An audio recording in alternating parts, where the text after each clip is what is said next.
राम जी, आदरणीय मंत्री महोदय ओपी चौधरी जी, आदरणीय मंत्री महोदय केदार कश्यप जी, आदरणीय मंत्री महोदय श्याम बिहारी जायसवाल जी, हम सब मिलकर सरकार की तरफ से विष्णुदेव सरकार छत्तीसगढ़ में है, उसकी तरफ से उस सरकार के विषय में हिसाब जनता को और आपको देना चाहते हैं।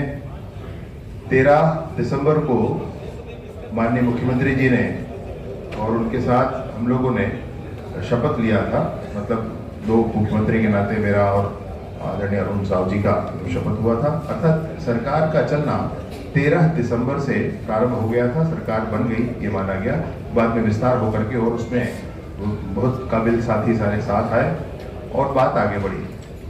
आप सभी के सामने विशेष तौर पर ये बात मैं बिल्कुल कहना चाहता हूँ, पूरी जिम्मेवारी के साथ और पूरे आत्मविश्वास के साथ कहना चाहता हूँ कि विष्णुदेव जी की सरकार 13 दिसंबर को शपथ लेती है और 14 दिसंबर को एक कैबिनेट की बैठक होती है और कैबिनेट की पहली बैठक में पहला प्रस्ताव जो होता है वह 18 लाख प्रधानमंत्री आवास को स्वीकृत करने का होता है। 18 लाख प्रधानमंत्री आवास स्वीकृत हो जाते हैं, जिसमें 2011 के परमानेंट वेटिंग लिस्ट के लगभग 7.5 लाख लोग हैं।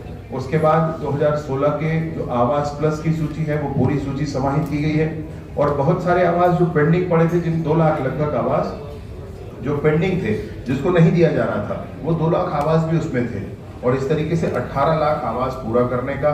इसके साथ ही साथ मैं आपको एक बात और कहना चाहता हूँ, विगत सरकार ने एक कोशिश ये भी की थी कि स्थानीय स्तर पर एक सर्वे करके स्थानीय आवास की एक प्रक्रिया प्रारंभ की थी, उसमें 47,000 लगभग आवास आवंटित किए गए थे। उस 47,000 आवास को भी पूरी की पूरी स्वीकृति विष्णुदेव जी की सरकार ने दी है। मैं आपसे निवेदन पूर्वक इस बात को ये कहना चाहता हूँ कि 18 लाख आवास एक साथ देने वाले ये पूरे भारतवर्ष की अकेली सरकार है जो एक प्रस्ताव में 18 लाख आवास की स्वीकृति देती है। साथ ही साथ मैं आपसे कहना चाहता हूं कि 2 वर्षों का बकाया बोनस जो इस सरकार को देना था, तो अटल जी के जन्म दिवस पर उस काम को भी 25 दिसंबर को उस काम को भी पूरा किया गया। जो चुनाव में वादा था 2 साल का बकाया बोनस जो दिया जाना था किसानों को धान के संदर्भ का, वो बकाया बोनस भी जिसको पिछली सरकार ने ये कहा था कि हम करेंगे, उनके घोषणा पत्र का पहला लाइन था 2 साल का बकाया बोनस दिया जाएगा, लेकिन आखिरी तक नहीं हुआ वो। उसको विष्णुदेव जी की सरकार ने 25 दिसंबर को 13 दिसंबर को शपथ ग्रहण होता है, 14 दिसंबर को 18 लाख आवास स्वीकृत होता है, 25 दिसंबर को 2 साल का जो बोनस होता है वह भी किसानों को दिया जाता है। एक विशेष योजना जिसके संदर्भ में हम सब बहुत उत्सुक हैं, उत्साहित हैं, महतारी वंदन योजना। आपको ध्यान होगा विगत सरकार ने अपने घोषणा पत्र में उस समय कहा था कि 500 रुपया हर एक महिला को दिया जाएगा। पूरी सरकार का कार्यकाल निकल गया परंतु कभी कुछ नहीं किया गया। अभी आप देखेंगे विष्णुदेव जी की सरकार में ये जो वादा किया गया था महतारी वंदन योजना के नाम पर 1000 रुपया माताओं बहनों को दिया जाएगा, अर्थात महीने का, अर्थात साल के 12,000 रुपए दिए जाएंगे। तो महतारी वंदन योजना लागू करके 70 लाख से अधिक माताओं बहनों का पंजीयन करके उसके बजट में प्रावधान करके और उनको वो राशि पहली किस्त उसका भुगतान भी किया जा चुका है। इसमें बहुत मसला ये है कि चुनाव के संदर्भ में जिस समय चुनाव था उस समय विपक्षी पार्टी ने तो यह भी घोषणा की थी कि हम साल के 15,000 रुपए देंगे, परंतु मतदाताओं ने विश्वास किया भाजपा के हमारे उस समय जो घोषणा पत्र था उस पर और 12,000 को स्वीकार किया, 15,000 को स्वीकार नहीं किया गया। क्योंकि पिछले साल जो हुआ था, पिछली बार हुआ था 500 रुपया हर महिला को दिया जाना था, ऐसा घोषणा था, 1 रुपया भी किसी को कभी नहीं दिया गया था। विशेष रूप से आपसे ये कहना चाहता हूँ कि कृषक उन्नति योजना के अंतर्गत सरकार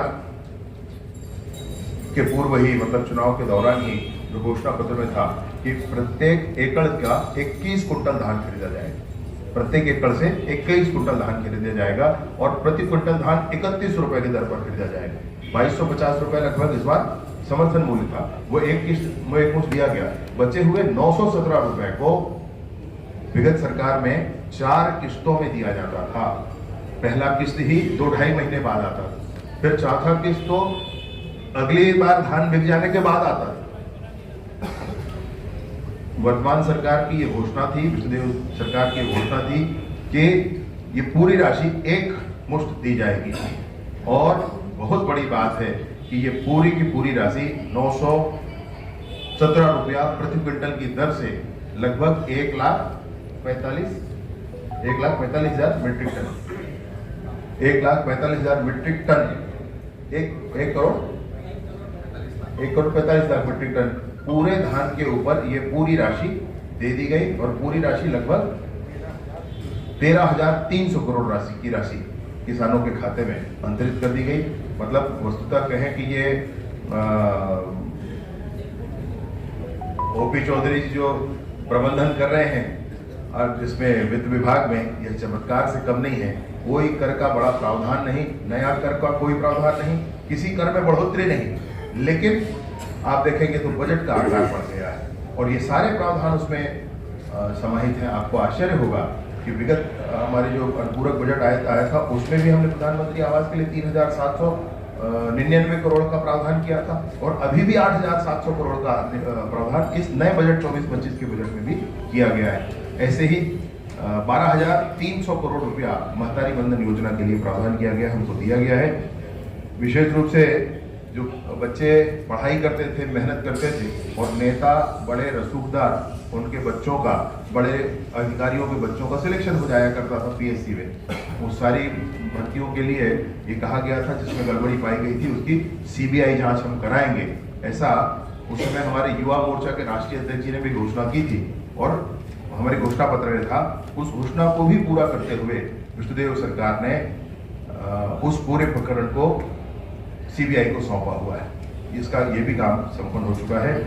शासकीय भर्तियों में पारदर्शिता, प्रभु श्री रामचंद्र जी के विग्रह का भव्य मंदिर में स्थापना के उपरांत रामलला के दर्शन के लिए हम सबको ले जाएंगे, यह घोषणा पत्र में था। वह प्रक्रिया भी प्रारंभ हो गई है और हर एक जिले से अब एक समूह राम भक्तों का वह सरकारी व्यवस्थाओं में जाकर के अयोध्या में दर्शन कर रही है।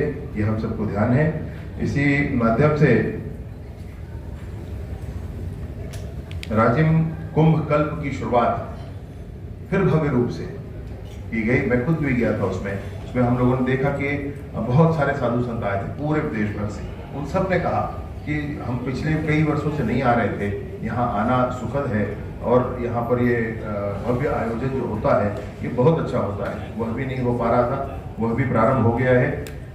लोकतंत्र के सेनानियों को सम्मान जो उस समय मिसाबंदी हुए थे उसके लिए भी हमारे घोषणा पत्र में विषय था। और अब सरकार ने आगे बढ़ते हुए अभी शुरुआत नहीं की उसकी कि आप मिसाबंदियों को हम राशि देंगे, ऐसी शुरुआत नहीं, विगत 5 साल में नहीं दिया है उसको भी देंगे, एरियर्स के साथ देंगे। मतलब वह भी आपने अपमान किया अगर उनका, उसको बंद करके, तो उसको अब हम उनके स्वाभिमान के साथ जोड़ करके, उनके सम्मान के साथ जोड़ करके पिछले 5 सालों का एरियर्स के साथ ही उसका भुगतान किया जाएगा। अनुकंपा नियुक्ति की प्रकरणों को शीघ्रता से आगे बढ़ाना, यह भी किया जा रहा है। और इसमें बहुत सारे और विषय हैं जिस पर ये सरकार काम कर रही है। तेंदुपत्ता के विषय में भी और आगे और भी सभी साथी हैं, उन विषयों को बताएंगे। महतारी वंदन योजना के साथ साथ बजट प्रावधानों में गजब के परिवर्तन हुए हैं। कुछ विभागीय बात आप कहें तो ITIs में नए ट्रेड पर काम हो रहा है। इंटरनेशनल प्लेसमेंट एजेंसी इस तरह की कल्पना के साथ काम हो रहा है जिसमें पूरे विभिन्न देशों से कंपनियों को एकत्रित करके एक प्लेटफॉर्म पर छत्तीसगढ़ के नौजवानों को यही इंटरव्यू देने की प्रक्रिया प्रारंभ करेंगे। आपको बताते हुए मुझे बहुत हर्ष हो रहा है कि इस बार 876 अग्निवीर जो थल सेना के थे उनका सिलेक्शन हुआ है। ये पिछले पुराने रिकॉर्ड सारे टूटे हैं और इस बार जो हम लोगों ने अभियान किया है 13,000 से अधिक पंजीयन अग्निवीर थल के लिए, थल सेना के लिए हुआ है। और मैं मानता हूं इस बार कि आने वाले समय में आपको बस कुछ महीनों में आपको जो आंकड़ा मिलेगा वो 4,000-5,000 से अधिक सेना में जाने वाले नौजवान हमारे छत्तीसगढ़ से होंगे, ये आपको मिलेगा। सरकार विभिन्न क्षेत्रों में बहुत सारे अभियान कर रही है। बहुत सारे विभागीय प्रावधान भी इतने नवीनतम हैं कि आपको सुनकर भी हर्ष होगा और उम्मीद भी होगी, विश्वास भी होगा कि आने वाले समय में छत्तीसगढ़ के स्वरूप में परिवर्तन होगा। ये सरकार के संदर्भ में एकदम एक बात मैं स्पष्टता के साथ कहना चाहता हूँ और फिर बात समाप्त करके मेरे और साथी आदरणीय हमारे रामेश्वर नेता हम सब के मुखिया हैं, वो भी इस विषय पर आगे बढ़ाएंगे विषय को, कि ये सरकार सरल सरकार है। आप ध्यान दे के कहे सुनेंगे मेरी बात तो पिछली सरकार से जब तुलना करेंगे एक लाइन की बात है, ये सरल सरकार है। विष्णुदेव जी की सरकार सरल सरकार है, जैसे वो सरल है वैसे उनकी सरकार सरल है। कॉम्प्लेक्सिटी नहीं, वैसा नहीं है जो कुछ आपने पुराना अनुभव किया था। पालनहारी सरकार है, सबको साथ लेकर चलने वाली। विशेष रूप से सरकार बनने के 100 दिन के अंदर अंदर 16 अभी 15 या 16 कैंप, हमारे 15 कैंप तो कंप्लीट हो गए हैं, 16वां अभी स्थिति में है। 16 नए कैंप बस्तर एरिया में लगाए जा चुके हैं। जाने कितने पर्चे नक्सलियों के माध्यम से विष्णुदेव जी के खिलाफ, मेरे भी खिलाफ और बड़े हमारे नेताओं के खिलाफ जारी किए जा रहे हैं। लेकिन स्पष्ट है, बहुत स्पष्टता के साथ मन में संकल्प है विष्णुदेव सरकार की कि बस्तर के कोने कोने तक विकास पहुंचे। उस मार्ग में जो भी बाधक हों, चर्चा करके प्रेम से या सख्ती के साथ जो भी आवश्यक हो वो करके उस अवरोध को दूर किया जाए। आप सब ने देखा है नियत नीलानार इस योजना के अंतर्गत कुंवरती, सिलगेर, टेकलगुड़म, इन सारे गांवों से नौजवान भी आए थे जिन्होंने कभी अपने गांव में रोशनी नहीं देखी, जिन्होंने टीवी नहीं देखा। वो रायपुर शहर में मॉल में घूमते आपको नजर आए हैं, वो रायपुर में आपको विधानसभा में घूमते नजर आए हैं। उन्होंने खड़े होकर के मुख्यमंत्री जी से कहा कि हमारे खेत में पानी आना चाहिए, हमको भी हमारे गांव में बिजली ला कर दो, हमारे गांव में जल्दी आप अस्पताल खोलो और स्कूल खोलो। उन नौजवानों ने कहा है मुख्यमंत्री जी। नियत नीलानार एक अच्छी ऐसी योजना जिसके माध्यम से बस्तर के गांव गांव तक सैचुरेशन के लिमिट तक सारी सरकारी योजनाओं को पहुंचाया जा रहा है। ये सरकार की बड़ी उपलब्धि है, मैं मानता हूं। और साथ ही साथ 100 दिनों में सरकार ने वो काम किए हैं कि पूरे देश में प्रतिमान की तरह ये सरकार स्थापित हुई है। पूरे देश में किसी भी प्रदेश की सरकार ने ऐसा नहीं किया है जितनी विष्णुदेव जी की सरकार ने 100 दिन में छत्तीसगढ़ में किया है। धन्यवाद। बातों को रखा है, आपको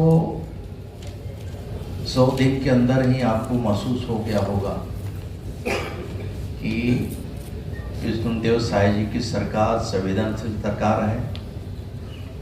गांव, गरीब, किसान, मजदूर, नौजवान, बच्चे, बुजुर्ग, माताओं बहनों के लिए विभिन्न योजना ला करके कल्याणकारी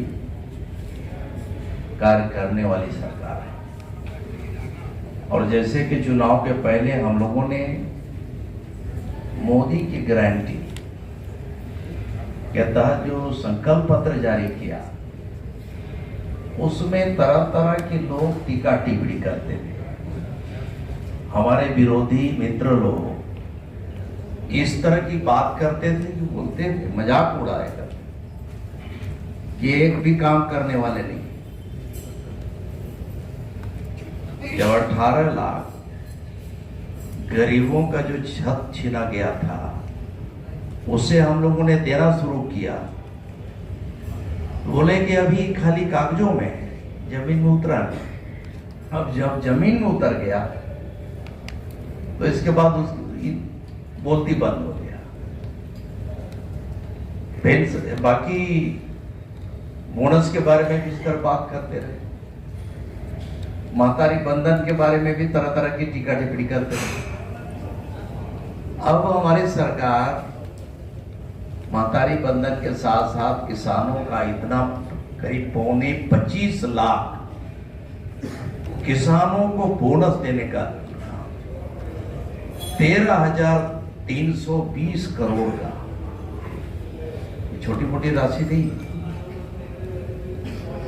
सिर्फ एक योजना के लिए, किसान उन्नति योजना के लिए इतना राशि। इसके साथ तेंदुपत्ता संग्राहकों के लिए हमारा संकल्प था कि हम 5500 रुपए प्रति मानिक कोरे के हिसाब से उन गरीबों का तेंदुपत्ता संग्राम का भुगतान करेंगे। वो अभी माननीय मुख्यमंत्री जी की उपस्थिति में हमारे वन मंत्री जी के बड़े कार्यक्रम के वहाँ आयोजन में इसके लॉन्चिंग भी हो गया। एक आप लोग देखते होंगे कि पिछले 5 साल उनकी सरकार रही, ये हमारे खेल प्रतिभा छत्तीसगढ़ में इतना घूमते रहे, भटकते रहे, छोटी छोटी सुविधा के लिए। उनको वो जो मानदेय मिलना चाहिए, उनको जो प्राइज मिलना चाहिए, प्रोत्साहन राशि मिलना चाहिए, सुविधा मिलना चाहिए, वो सुविधा नहीं मिला। उसके जगह में क्या मिला? 1 किलोमीटर तक गुलाब के पपड़ी का रोड बनाया गया, लेकिन यहाँ के जरूरतमंदों को वो चीज नहीं मिला। आज हमारी सरकार इनको बुला करके सम्मान के साथ हम उन्हें जो घोषणा था, जो योजना थी, योजना के मुताबिक हम उन्हें मेडल भी दिए और जो सम्मान निधि है वो भी राशि हम लोगों ने दिया। अधिक मैं आपको रिपोर्ट दे सकता हूं, 69 लाख से अधिक माताओं बहनों के खाते में पेमेंट गया है और कांग्रेस 26 लाख का झूठा ढिंढोरा पीट रही है। जिनके खाते में पैसा जा रहा है उनको भी कांग्रेस बरगलाने की कोशिश कर रही है। जिन लोगों ने महतारी बंधन में 5 साल में 500 रुपया प्रति माह का वादा किया था, 6000 रुपये प्रति वर्ष का वादा किया था, 5 साल में 5 रुपया नहीं दिया, वो लोग अनावश्यक और अनर्गल अफवाह फैलाने का दुष्प्रयास कर रहे हैं। जो पेमेंट कॉर्पोरेशन ऑफ इंडिया है उसके डेटा बता रहे हैं 69 लाख से अधिक माताओं बहनों के खाते में पैसा गया है और जिनके भी कुछ चंद हजार हो सकते हैं, जिनके खाते में कुछ इशू हुआ होगा, आधार कार्ड का, बैंक के अकाउंट नंबर का, IRFC कोड का, तो उसको तत्काल पूरा कर लिया जाए। मंत्री जी कांग्रेस का कहना है कि सरकार ने 3 माह में 13,000 करोड़ रुपए का कर्ज ले लिया है, सरकार का वित्तीय प्रबंधन फेल हो गया। जितना हमने कर्ज लिया है उससे 1.5 गुना ज्यादा तो केवल ज्ञान के लिए समर्पित कर दिया। ज्ञान हमारा ध्येय है, गरीब, युवा, अन्नदाता और नारी शक्ति। हमने जितना कर्ज लिया उससे 1.5 गुना ज्यादा इन्हीं 3 महीनों में हमने जनता को वापस दिया है। और मैं आपको दावा कर रहा हूं और कांग्रेस के मित्रों को मैं इनवाइट कर रहा हूं कि 5 साल जिस दिन पूरा होगा, किसी भी आर्थिक पैमाने पर उनके 5 साल से अच्छा नहीं, कई गुना अच्छा हमारा वित्तीय प्रबंधन होगा। और कोई भी डिबेट करना चाहेंगे 1 साल बाद, 2 साल बाद, 3 साल बाद, कोई भी डिबेट करना चाहेंगे, कांग्रेस के भूपेश बघेल जी, कांग्रेस के नेता प्रतिपक्ष के रूप में काम कर रहे डॉक्टर चरणदास महंत जी, तो हम वित्त मंत्री के रूप में मैं, हमारे पूरे मंत्रिमंडल का कोई भी साथी तैयार रहेगा। कांग्रेस से बेहतर वित्तीय प्रबंधन भी होगा। मैंने उसका कारण बता दिया। इन्होंने सिस्टम को कोलैप्स किया, इन्होंने अपने जेब में पैसा डालने का काम किया। हम बिजनेस इंटेलिजेंस यूनिट लगा रहे हैं, हम 266 करोड़ हर डिपार्टमेंट में टेक्नोलॉजी लगा रहे हैं। रॉयल्टी के पर्ची के सिस्टम को जो उन्होंने ऑफलाइन कर दिया था उसे ऑनलाइन कर रहे हैं। हमारी सरकार की नीयत साफ है, इसलिए हम वित्तीय प्रबंधन भी बेहतर करेंगे, कैपेक्स भी बेहतर करेंगे और जो कल्याणकारी योजनाओं के तहत किसानों को, माताओं को, युवाओं को पैसा बांटना है वो भी बेहतर। कृषि मंत्री जी किसानों का बहुत तेजी से पूरा किया है। बट मैं आप लोगों को 2-3 बिंदु और रखना चाहता हूं कि हमारी जो सरकार है वो एक विजन के साथ काम कर रही है। बजट में आपने सरकार के विजन को, विष्णुदेव साय जी के विजन को आपने बहुत अच्छे तरीके से देखा सुना है। हम लोग 2047 तक भारत छत्तीसगढ़ विकसित छत्तीसगढ़ के रूप में परिवर्तित हो, इसके लिए एक विजन डॉक्यूमेंट बनाने का काम चालू कर चुके हैं। उसकी मीटिंगें होना चालू हो चुकी हैं। उसके तहत कैसे हम छत्तीसगढ़ को विकसित छत्तीसगढ़ में कन्वर्ट करेंगे, उसके लिए एक रोड मैप बनाने का काम चालू हो चुका है। और इस विजन डॉक्यूमेंट अमृत काल छत्तीसगढ़ विजन @2047 ये नाम दिया गया और इसे 1 नवंबर सन 2024 को हम छत्तीसगढ़ की राज्य की जनता को समर्पित करेंगे। हमारी विष्णुदेव साय जी की सरकार 1 नवंबर को विजन डॉक्यूमेंट समर्पित करने जा रही है। इसके लिए छत्तीसगढ़ इकोनॉमिक एडवाइजरी काउंसिल की भी बात बजट में श्रेष्ठ जो एक्सपर्ट है अर्थशास्त्र के जो विशेषज्ञ हैं उनसे हम एक्सपर्ट कमेंट ले सके, एक्सपर्ट एडवाइस ले सके। इसके लिए छत्तीसगढ़ इकोनॉमिक एडवाइजरी काउंसिल के गठन की बात इस बजट में कही गई है और करीब 1 हफ्ता पहले हमने कैबिनेट में भी अप्रूवल कर दिया है कि छत्तीसगढ़ इकोनॉमिक एडवाइजरी काउंसिल का गठन किया जाएगा, जो जिससे हम आने वाले समय में छत्तीसगढ़ के रोड मैप को एक नई दिशा देने में बहुत बड़ी मदद मिलेगी।